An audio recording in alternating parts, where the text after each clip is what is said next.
Telangana CM Revanth Reddy చిత్రపటానికి ట్రాన్స్జెండర్లు పాలాభిషేకం చేశారు. ట్రాఫిక్ వాలంటీర్స్ గా విధుల్లోకి తీసుకోవడం పట్ల వారు ఆనందం వ్యక్తం చేస్తూ హైదరాబాద్ బషీర్బాగ్ చౌరాస్తాలో సీఎం చిత్రపటానికి క్షీరాభిషేకం చేశారు. మహిళలతో సమానంగా తమకు మహాలక్ష్మి పథకాన్ని అందిస్తున్నారని ట్రాన్స్జెండర్స్ తెలిపారు. అలాగే గృహలక్ష్మి పథకం కింద డబుల్ బెడ్రూమ్ ఇళ్లను ఇస్తామని ప్రకటించారన్నారు. సమాజంలో వివక్షకు గురవుతున్న తమను కాంగ్రెస్ ప్రభుత్వం గౌరవిస్తోందన్నారు. ఇక సీఎం రేవంత్ రెడ్డికి వారు కృతజ్ఞతలు తెలిపారు.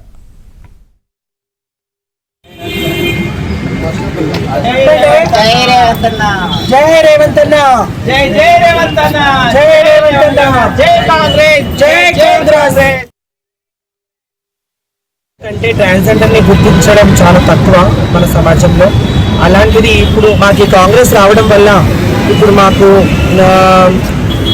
ట్రాన్స్జెండర్ క్లినిక్స్ ఓపెన్ చేశారు. అలాగే నిన్న మొన్న రేవంత్ రెడ్డి గారి చేతుల మీదుగా మా అందరికీ హోమ్ గార్డ్, ట్రాఫిక్ హోమ్ గార్డ్గా చాలా మంది ట్రాన్స్జెండర్ 44 మెంబర్స్కి ట్రాన్స్జెండర్స్కి అమలుపరిచారు.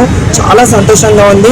ట్రాన్స్జెండర్స్కి ట్రాఫిక్ పోలీసులలో వాలంటరీ జాబ్స్ ఇవ్వడము, రీసెంట్గా ట్రాన్స్జెండర్ వ్యక్తుల కొరకు గృహాలు కూడా డబుల్ బెడ్రూమ్ గృహాలు కూడా ఇస్తామని చెప్పడము, మా ట్రాన్స్జెండర్ సొసైటీ మొత్తము సీఎం రేవంత్ అన్న రెడ్డికి ఎంతో రుణపడి ఉంటాము. ఎందుకంటే ఇలాంటి సమాజంలో మమ్మల్ని గుర్తించి, ముఖ్యంగా ట్రాన్స్జెండర్ కూడా మనుషులే అంటూ గుర్తించి సీఎం రేవంత్ రెడ్డి గారు ఇంత గొప్ప కార్యాన్ని తల చేసుకొని ఈరోజు ఒక తెలంగాణలో ఉన్న ప్రతి ఒక్క ట్రాన్స్జెండర్స్కి, మాలుమూరలో ఉన్న ప్రతి ఒక్క ట్రాన్స్జెండర్స్కి ఐడి కార్డు కానీ సర్టిఫికెట్స్ కానీ వాళ్ళకి సంబంధించిన లోన్స్ ఇచ్చి అన్నకు మా తరఫున జై రేవంత్ అన్న, జై రేవంత్ అన్న.